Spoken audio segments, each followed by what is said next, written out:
प्रतापगडच्या पायथ्याशी खान, हे प्रतापगडच्या पायथ्याशी खान, आला बेगुमान नाही त्याला जाण, शिवाजी राजाच्या करामतीची, शिवाजी राजाच्या करामतीची.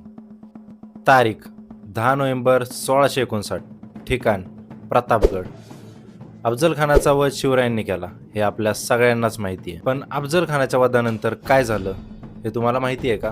नमस्कार, मी आदर्श तुम्हाला सांगणार आहे अफजल खानाच्या वधानंतर शिवरायांचे पुढच्या 15 दिवसांचे धोरण.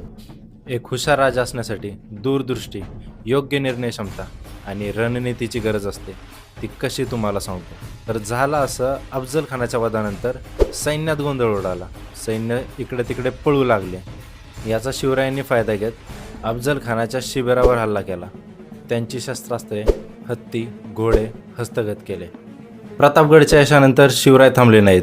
जिथे आपण सर्वसामान्य विश्रांती निवडतो तिथे शिवरायांनी जावळी, रोयडा, पुरंदर, केंजळगड, चंदनवेंडा, वासोटा, महुली आणि लोलनजवळचे छोटे मोठे 12 ते 13 किल्ले स्वराज्यात आणले. आणि आश्चर्याची गोष्ट म्हणजे हे सगळं करण्यासाठी शिवरायांना केवळ 15 दिवस लागले.